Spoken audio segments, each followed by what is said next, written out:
Silakan duduk Bapak Ibu yang terkasih, Shalom. Bagaimana kabarnya hari ini? Luar biasa bukan karena kita tidak ada masalah, kita luar biasa karena kita punya Tuhan yang luar biasa. Hari ini tema firman Tuhan adalah keluarga yang diurapi oleh Roh Kudus. Ya, saudara, tentunya kita semua rindu, ya, kita sekeluarga, bukan hanya istri, ya, dan bukan hanya suami, tapi kita anak-anak, bahkan menantu, bahkan cucu kita semuanya hidup di dalam pengurapan Tuhan, di dalam pengurapan Roh Kudus. Tetapi ya, untuk mencapai semua itu tentu ada harga yang harus dibayar. Nah, hari ini ya firman Tuhan yang terambil itu dari Yosua pasal 24. Yosua 24 ayat yang ke-15, saudara. Tetapi saya ingin ya kita baca dulu mulai dari ayat yang pertama saja ya. Kita secara bergantian supaya kita tahu ya kenapa ada ayat ini ditulis. Judul perikopnya adalah pembaruan perjanjian di Sikem. Yosua pasal 24, saya baca 1, saudara 2 dan seterusnya. Kemudian Yosua mengumpulkan semua suku orang Israel di Sikem. Dipanggilnya para tua-tua orang Israel, para kepalanya, para hakimnya dan para pengatur pasukannya, kata firman Tuhan ya. Lalu mereka berdiri di hadapan Allah. Ayat yang kedua. Beginilah firman Tuhan Allah Israel. Dahulu kala di seberang sungai Efrat, disitulah diam nenek moyangmu, yakni Terah ayah Abraham dan Nahor ayah Nahor, dan mereka beribadah kepada. Jadi Tuhan ini memperingatkan bangsa ini. Yosua disuruh Tuhan kumpulkan seluruh kepala pasukan. Ya, kita tahu bangsa Israel terdiri dari 12 suku. Ya, mereka tadinya satu keluarga yang berasal dari Abraham. Lalu turun ya, Abraham memperanakan Ishak, Ishak memperanakan Yakub. Saudara tahu asal dari Israel itu Yakub yang diganti namanya menjadi Israel. Lalu mereka hijrah ke Mesir. Ketika pada waktu itu salah satu anaknya Yusuf dibuang di Mesir. Lalu kelaparan terjadi dan mereka semua pindah ke Mesir. Setelah mereka ada di Mesir, mereka menjadi satu bangsa dari yang kecil, karena kita tahu sejarahnya Yusuf menjadi Perdana Menteri yang menyelamatkan bangsa Mesir dari kelaparan besar. Karena Yusuf disertai Tuhan. Jadi pada waktu itu Fir'aun, jadi Fir'aun itu bukan nama orang, saudara. Fir'aun itu adalah julukan raja bagi raja di Mesir. Fir'aun mengasihi Yusuf karena Yusuf dianggap berjasa bagi Mesir, meluputkan mereka dari kelaparan besar. Akhirnya Raja Fir'aun memberitahu kepada Yusuf, bawa keluargamu ke Mesir. Ya, padahal kita tahu orang Mesir itu sangat tidak boleh bersentuhan dengan orang Ibrani atau Israel. Akhirnya Yusuf membawa semua keluarganya, Yakub dan seluruh keluarganya, 11 suku Israel pindah ke Mesir karena kelaparan itu.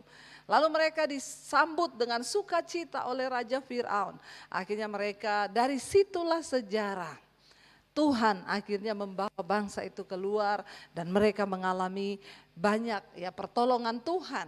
Nah, ketika Yosua pasal ini dikatakan mereka itu mulai memberontak lagi kepada Allah. Ya, ketika ditolong memberontak. Ya, lalu masuk masalah bertobat. Lalu memberontak lagi, ditolong lagi. Bukankah juga itu sama seperti kita? Hello. Ya, kalau sudah keadaannya baik, jauh lagi dari Tuhan. Nanti kalau sudah diberkati, kalau ada masalah, balik lagi sama Tuhan. Tuhan suruh kumpulkan, Yosua kumpulkan semua kepala-kepala suku. Ya, dari 12 suku Israel kumpul semua, bawa ya. Untuk apa, saudara? Ayat yang ketiga di sana dikatakan, Tuhan mengingatkan kembali kepada mereka, dulu aku membawa dari sejarah awal, Tuhan ingetin kepada bangsa ini. Ya, lalu ayat yang ketiga di sana dikatakan, ya 24 ayat yang ketiga sekarang, tetapi aku mengambil Abraham bapakmu itu dari seberang sungai Efrat dan menyuruh dia menjelajahi seluruh tanah Kanaan. Aku membuat banyak keturunannya dan memberikan Ishak kepadanya. Ingat, Abraham, Ishak dan Yakub yang menjadi bangsa Israel. Kita baca ayat yang kelima, 1, 2, 3. Kepada Ishak, ya kuberikan Yakub dan Esau. Kepada Esau kuberikan pegunungan Seir menjadi miliknya. Sedang Yakub serta anak-anaknya pergi ke Mesir. Ya, jadi ini sejarahnya. Saudara sebagai orang Kristen harus baca Alkitab biar tahu. Tuhan berbicara kepada bangsa itu. Coba tayangkan lagi ayatnya. Ya, ayat yang kelima tadi dikatakan kepada Ishak diberikan, ya kita tahu bersama Yakub ya dikirim ke Mesir semua dengan anak-anaknya 12 suku Israel ada di Mesir. Ayat yang keenam di sana dikatakan, lalu aku mengutus Musa serta Harun dan menulahi Mesir seperti yang kulakukan di tengah-tengah mereka. Kemudian aku membawa kamu keluar. Lalu akhirnya Tuhan suruh Musa pergi ketemu Firaun. Bilang, aku Tuhan Allah bangsa Israel. Menyuruh untuk kamu melepaskan bangsa ini keluar dari perbudakan. Ya, tetapi Tuhan bilang aku akan mengeraskan hatinya Firaun. Supaya mereka melihat bahwa aku adalah Tuhannya orang Israel, itu Tuhan yang berkuasa. Karena pada zaman itu Mesir menyembah dewa. Mereka tidak percaya kepada Allah. Akhirnya Musa pergi, terjadi 10 tulah sampai yang terakhir kematian semua anak sulung yang ada di Mesir, termasuk anak kambing domba, semua ternak yang sulung mati. Tetapi kepunyaan orang Israel tidak mati. Wow enggak saudara? Wow. Tuhan buat begitu supaya tuh mereka melihat, wow Allah kita tuh dahsyat, wow Tuhan tuh ajaib. Allah yang membela kami selama ini yang kami sembah Allahnya bangsa Israel itu luar biasa. Lalu ayat yang berikutnya berkata, ayat yang sekarang 7 ya kalau nggak salah. Lalu aku mengutus Musa dikatakan setelah aku membawa nenek moyang ini ya, ini tim multimedia bikin saya bingung ini ya. Nggak usah dipindah-pindah ayatnya biar saja hidup terus ya. Jadi kita bisa. Di sana dikatakan ya, tetapi aku mengambil Abraham bapakmu ayat 4, ayat 5. Aku mengutus Musa ya sekarang ayat 6. Setelah aku membawa nenek moyangmu keluar dari Mesir dan kamu sampai ke laut, lalu orang Mesir mengejar nenek moyangmu dengan kereta orang berkuda ke laut Teberau. Sebab itu berteriak-teriaklah mereka kepada Tuhan, maka diadakannya gelap antara kamu dan orang Mesir itu dan didatangkannya air laut atas mereka sehingga mereka diliputi dan matamu sendiri telah melihat apa yang kulakukan terhadap Mesir sesudah lama kamu diam di padang gurun. Saudara kita tahu akhirnya bangsa Israel itu keluar dari Mesir, mereka keluar di depan itu laut, di samping kanan kiri gunung, di belakang tentara Mesir. Tidak ada jalan, buntu semua. Maju di depan laut mati, kanan kiri gunung, belakang orang Mesir dan tentara kereta berkuda. Tapi Tuhan berkata kepada Musa, ulurkan tongkatmu ke laut. Tiba-tiba bertiuplah angin timur, ya, angin yang membelah air itu.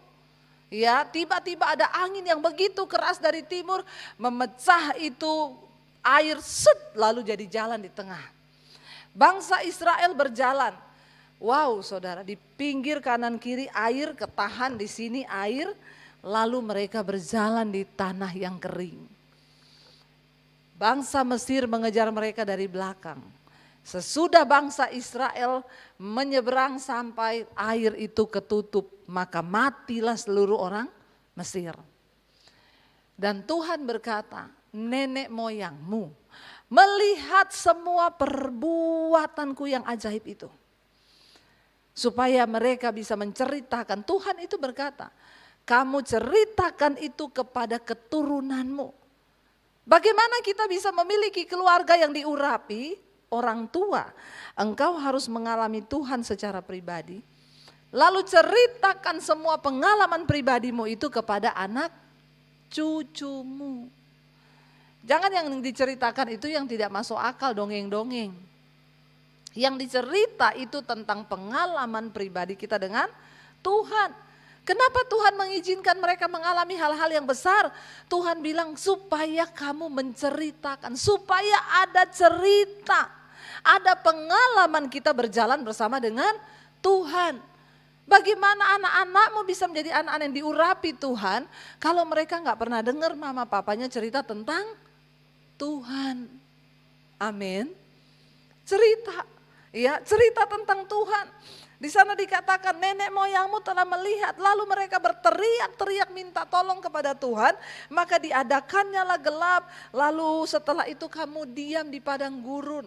Di padang gurun pun luar biasa penyertaan Tuhan. Mereka 3 hari berjalan tidak ada air. Lalu tiba-tiba ketemu sumber air di Mara. Bayangkan 3 hari nggak ada air di padang gurun yang panas, lalu dapat air. Wow banget nggak? Waduh, wow ini sumber ini. Waduh dapat air bakalan sambung hidup. Begitu diminum airnya rasanya pahit. Pada nggak ngerti nih cerita Alkitab nih. Mara itu di mana? Samping Nyapi ke sana dikit. Muara Karang. Ya.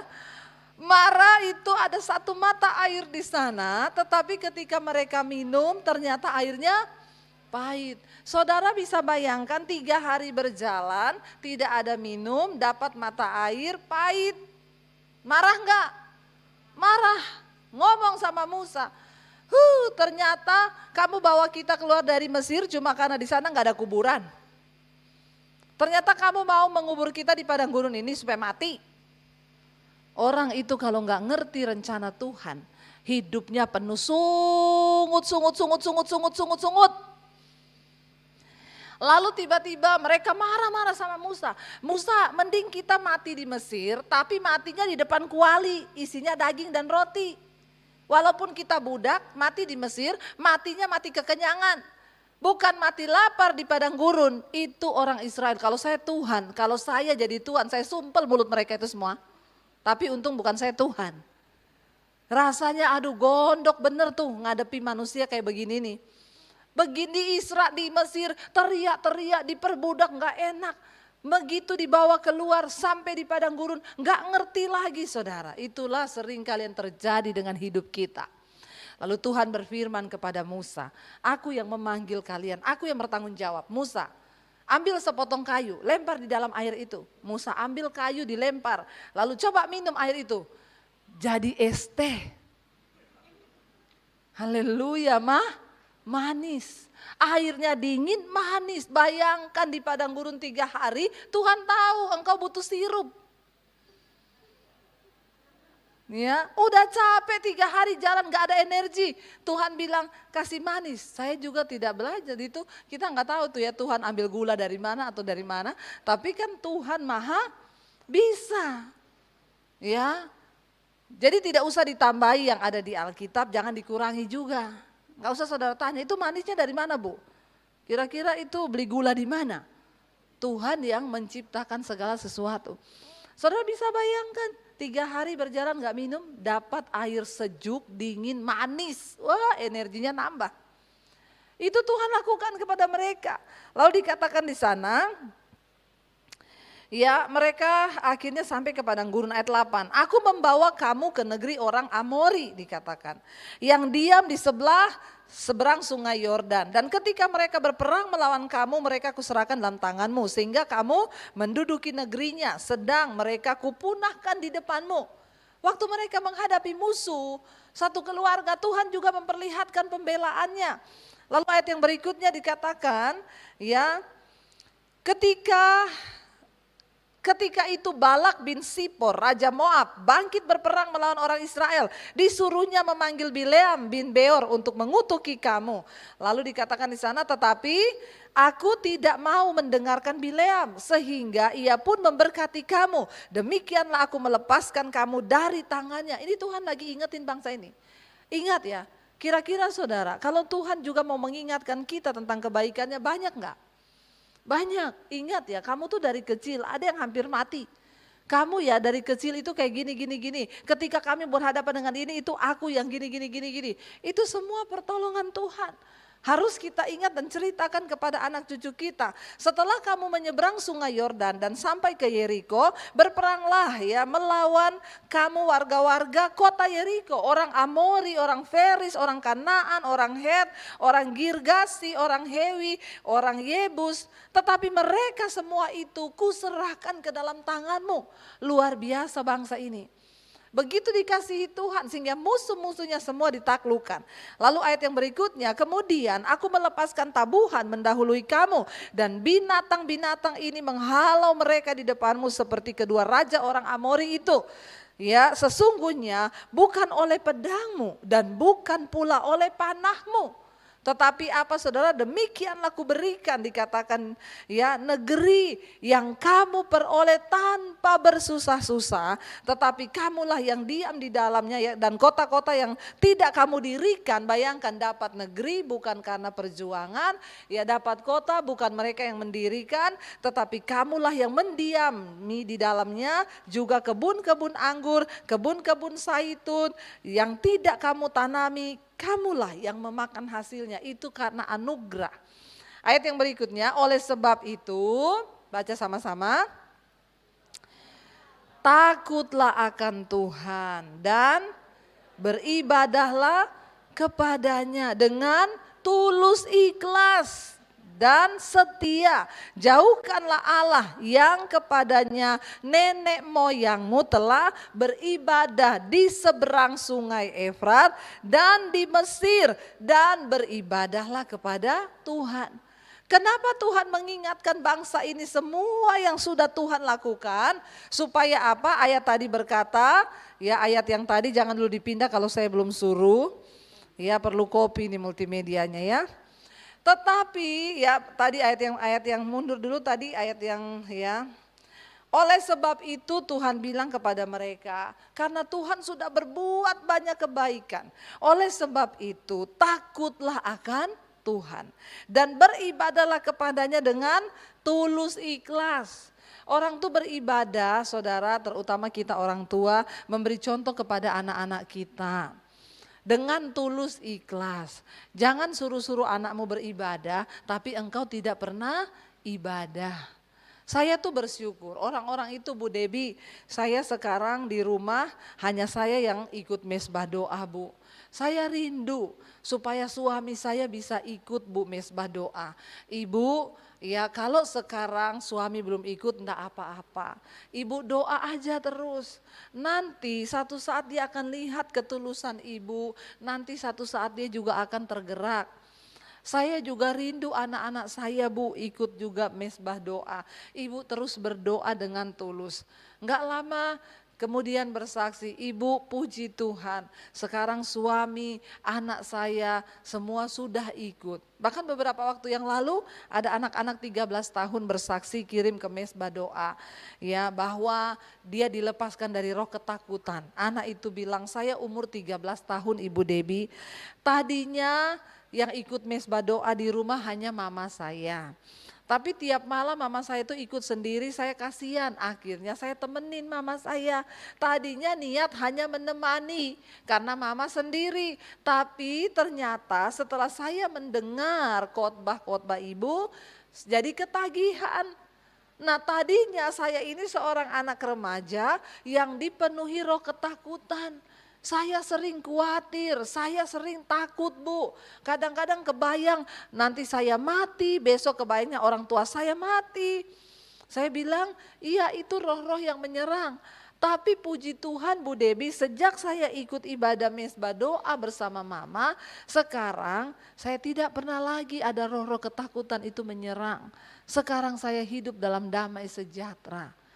Saudara, karena itu firman Tuhan bilang, mari kita hidup takut akan Tuhan dan beribadah kepada Tuhan dengan tulus ikhlas. Orang tua, bagaimana anakmu bisa datang kepada Tuhan kalau engkau sendiri tidak mau beribadah kepada Tuhan dengan tulus ikhlas. Ya, jangan beribadah kepada Tuhan karena terpaksa. Ini hari Minggu loh, harus ke gereja, cepat-cepat gini. Tapi ya berantem jalan terus, di rumah ribut terus suami istri. Kita gak bisa jadi contoh. Bagaimana keluarga kita mau jadi keluarga yang diurapi Tuhan? Tuhan berkata kepada bangsa ini, oleh sebab itu takutlah akan Tuhan. Nomor satu bagaimana hidup keluarga kita bisa diurapi Tuhan, orang tua harus hidup takut akan Tuhan. Dengan begitu iman itu akan engkau turunkan kepada anak-anakmu. Engkau tidak perlu lagi berkoar-koar marahin mereka. Kalau engkau hidup takut Tuhan, anak-anak akan melihat contoh dan teladan. Tapi kalau orang tua nggak takut Tuhan, lalu dia marahin anak suruh takut Tuhan, itu ibarat orang tua merokok, lalu ngomong sama anakmu, jangan merokok loh, nggak bagus rokok itu. Apa yang engkau mau saksikan kepada anakmu? Ya, bapak-bapak kalau ada yang begini lapor sama saya, kita baptis ulang, rendam 20 menit. Biar dia buka mata langsung di rumah, Bapa di sorga. Ya, jangan saudara. Tuhan berkata, hiduplah takut akan Tuhan dan beribadahlah kepadanya dengan tulus ikhlas ya. Jauhkanlah Allah lain yang kepadanya dulu nenek moyangmu sudah beribadah kepadanya. Jauhkan saudara, bawa anak-anak kita takut akan Tuhan.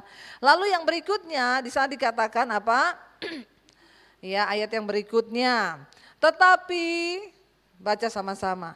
Jika kamu anggap tidak baik untuk beribadah kepada Tuhan, pilihlah pada hari ini kepada siapa kamu akan beribadah. Ya, Allah yang kepadanya nenek moyangmu beribadah di seberang sungai Efrat, atau Allah orang Amori yang negerinya kamu diami ini, tetapi aku dan seisi rumahku, kami akan beribadah kepada Tuhan. Yosua berkata dengan keras kepada bangsa ini, kalau memang kamu anggap sudah tidak baik lagi bagimu untuk percaya kepada Allah orang Israel, kamu pilih hari ini. Karena Tuhan gak suka orang yang suam-suam kuku. Kalau mau sesat, sesat sekalian. Sembah Allah orang Amori, sembah Allah yang disembah nenek moyangmu di seberang sungai Efrat. Tetapi aku dan seisi rumahku, aku dan seluruh keluargaku, kami akan tetap menyembah kepada Allah Israel, Allah yang hidup itu. Saudara, engkau harus menetapkan ya kepada siapa engkau beribadah. Supaya anak-anakmu juga tahu, kalau kita kuat dalam iman, anak-anak kita, anak saya sudah tidak mungkin jatuh cinta kepada orang yang tidak seiman. Dia tahu mau seganteng apapun, mau sekaya apapun, dia tidak akan mungkin jatuh cinta kepada orang yang tidak seiman. Kenapa? Dia tahu orang tuanya menyembah kepada Tuhan Yesus Kristus, Tuhan yang hidup. Kita yang harus membawa itu. Lalu dikatakan di sana, ya ayat yang berikutnya, lalu bangsa itu menjawab, ya, akhirnya takut juga saudara. Jauhlah daripada kami meninggalkan Tuhan untuk beribadah kepada Allah lain, Allah huruf kecil. Lalu ayat yang berikutnya dikatakan, ya, sebab Tuhan Allah kita, dialah yang telah menuntun kita dan nenek moyang kita dari tanah Mesir, dari rumah perbudakan, dan yang telah melakukan tanda-tanda mujizat yang besar di depan mata kita sendiri, dan yang telah melindungi kita sepanjang jalan yang kita tempuh di antara semua bangsa yang kita lalui. Saudara, hari ini adalah hari yang tepat. Ayo tentukan kita beribadah kepada Tuhan dan ayo sungguh-sungguh. Kenapa? Kita ada di hari-hari yang terakhir. Masa-masa ke depan ini akan semakin sulit. Tantangan zaman pun akan semakin berat. Anak-anak kita akan mengalami banyak pergumulan. Dan kita tidak punya kekuatan lain selain membawa mereka untuk hidup takut akan Tuhan. Mari kita mulai dari kita, terutama orang-orang tua. Saudara, bayangkan Alkitab berkata iman timbul dari mana? Pendengaran. Pendengaran akan apa? Firman Tuhan. Nah, kalau orang tua tiap malam putar dan anakmu dengar semua firman yang disampaikan, apakah imannya enggak tumbuh? Ya, tapi sekarang orang tua tuh cuek. Dia enggak mau bawa anaknya, makanya banyak keluarga Kristen hancur. Hidupnya enggak berubah, anak-anaknya jatuh dalam pergaulan bebas. Sehingga mempermalukan nama Tuhan. Ayo orang tua, saudara bersyukur sekarang, udah enggak usah ngomong. Suruh denger aja anakmu, denger Alkitab ya nih, Papa setelin Debbie Basir. Tapi bapaknya jangan pergi main game. Ya, bertobat. Bapak juga duduk di situ, dengar firman. Ya, saudara tinggal dengar loh, dengar tok. Apa yang Tuhan minta, dengar. Makanya Alkitab bilang dengar firman Tuhan, renungkan firman. Karena firman itu berkuasa. Kita dengar tok aja ada kuasa di hidup kita. Dari mana iman kita timbul? Dari mana iman anak-anak kita timbul? Dari pendengaran akan firman Tuhan. Saya berdoa semua keluarga-keluarga di sini dimenangkan Tuhan. Tidakkah kita rindu saudara, kita seisi rumah kita diurapi Roh Kudus dan kita semua selamat masuk surga, tidak ada yang tertinggal. Itu kerinduan kita bersama. Mari kita bangkit berdiri bersama, kita mau datang kepada Tuhan. Kita mau bilang Tuhan, ya ini hidup kami, ini keluarga kami. Kami mau Tuhan sungguh-sungguh menyerahkan seluruh hidup kami dalam tangan Tuhan. Kami mau sungguh-sungguh menjadi penyembah-penyembah-Mu yang benar. Yang menyembah Engkau di dalam roh dan kebenaran. Kita naikkan pujian-Ku, buka hati untuk jamahan-Mu Tuhan. Kami buka hati untuk jamahan Tuhan dan Roh Kudus-Mu bagi hidup kami. Mari angkat tinggi kedua tanganmu, katakan di hadapan Tuhan saudara.